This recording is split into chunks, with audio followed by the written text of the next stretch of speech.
हर किस्म के रूहानी जिस्मानी मसाइल और वज़ाइफ के लिए पीर इकबाल कुरैशी चैनल को सब्सक्राइब करें। उमर बिन अब्दुल अजीज रहमतुल्लाह अलैह, मुफ्ती शफी साहब ने मारिफुल कुरान में लिखा, कभी जिंदगी में किसी बंदे को अपने हाथ से मारा नहीं। उमर बिन अब्दुल अजीज रहमतुल्लाह, नाम जानते हैं ना आप? किसी को डंडे से नहीं, हाथ से नहीं, दुर्रे से नहीं, कभी नहीं मारा। ऐसे नरम मजाज थे, लेकिन खलीफा थे। अपनी खिलाफत में एक बंदे को इतना मारा कि थक के बैठ गए। पूछा आमश रहमतुल्लाह अलैह ने, हजरत इसने कसूर क्या किया है? का ये हजरत मुआविया बिन अबी सुफियान रजी अल्लाह तआला अन्हु को गालियां दे रहा है। उमर बिन अब्दुल अजीज रहमतुल्लाह अलैह का ये वाकया अब्दुल्लाह इब्न मुबारक वजद में सुनाया करते थे। और अब्दुल्लाह इब्न मुबारक रहमतुल्लाह अलैह जो रईसुल मुहद्दिसीन हैं, इमाम बुखारी के उस्ताद हैं, इमाम अबू हनीफा के शागिर्द हैं, और वक़्त के कुतब ही नहीं, अब्दाल ही नहीं, बल्कि मुहद्दिस आजम, फकीह आजम, मुफस्सिर आजम, मुजाहिद आजम।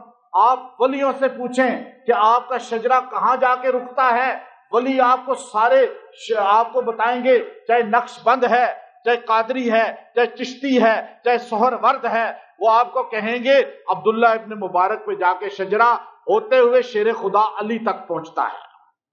फिर आप पूछिए मुहद्दिसीन से, आपकी सनत हदीस कहां जाती है?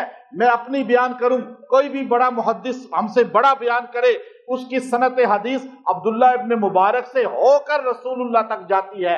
आप तफसीर वालों से पूछें, वो तफसीर में अब्दुल्ला इब्न मुबारक को इमाम मानते हैं। यहां तक कि जब कोई इमाम बुखारी के सामने हदीस बयान करता था, हद्दसना फला इब्न फला, तो आप कहते पूरा शजरा बोलो। लेकिन जब कोई कहता हद्दसना अब्दुल्ला इब्न मुबारक, तो इमाम बुखारी कहते उसकुत उसकुत, खामोश हो जा, अब्दुल्ला का नाम ही काफी है। वो अब्दुल्ला जिसको इमाम कुर्तुबी ने लिखा कि वो उस जमाने में नहीं बल्कि आज के भी जिहाद करने वालों के इमाम हैं। मुजाहिद आपको इमाम मानता है, और दुनिया का मुजाहिद जब भी जिक्र करता है तो अब्दुल्ला इब्न मुबारक का नाम लेता है। जिहाद के बादशाह, फलसफा के बादशाह, हदीस के बादशाह, तफसीर के बादशाह, फिका के बादशाह, और फन मौला, ऐसा तकवा, ऐसी तहारत। लेकिन एक बंदा आ गया, कहने लगा आप इतने बड़े आदमी हैं कि बुखारी भी आपके सामने घुटने टेकते हैं, इमाम मुस्लिम भी आपके सामने घुटने टेकते हैं, इमाम शाफी भी आपके सामने बैठते हैं, इमाम अहमद बिन हंबल भी आपको उस्ताद मानते हैं। अब्दुल्ला एक सवाल पूछना है, एक मसला पूछना है। मसला पूछा गया उस जमाने के बंदे से जो खैरुल कुरून के बाद बेहतरीन जमाने का है। आज का बंदा नहीं है, आज का मुफ्ती नहीं है, आज का कोई फिरके वाला नहीं है। अब्दुल्ला फरमाने लगे पूछो सवाल क्या है? सवाल ये है, आप ये बताएं कि उमर बिन अब्दुल अजीज रहमतुल्लाह अलैह का मकाम ज्यादा है या मुआविया बिन अबी सुफियान का मकाम ज्यादा है?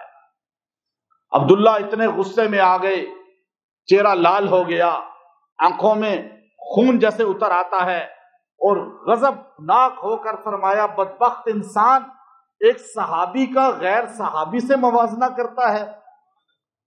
तुझे वो आंखें कहां से मिलेंगी? या उमर बिन अब्दुल अजीज को जो सहाबी नहीं है, मुआविया को वो जो आंखें मिली जिन आंखों से उसने रसूलुल्लाह को देखा, तुझे वो कान कहां से मिलेंगे? या उमर बिन अब्दुल अजीज को जिन कानों को मुआविया को अल्लाह ने अता किए, जिन कानों से रसूलुल्लाह की बातें सुनी, रसूलुल्लाह का कलाम सुना, वो हाथ उमर बिन अब्दुल अजीज को कहां से मिलेंगे जो मुआविया को मिले? जिन हाथों को रसूलुल्लाह के हाथ पे रख के बैत किया, तू कहता है उमर बिन अब्दुल अजीज अफजल हैं या मुआविया? अब्दुल्ला इब्न मुबारक का अकीदा है, यही सुन्नियों का अकीदा है कि आपने फरमाया जिस घोड़े पे सवार होकर मुआविया ने रसूलुल्लाह सल्लल्लाहु अलैहि वसल्लम के साथ जिहाद किया, सफर किया, उस घोड़े के नाक में जो मट्टी आई है, मेरा अकीदा है वो मट्टी भी उमर बिन अब्दुल अजीज से अफजल है।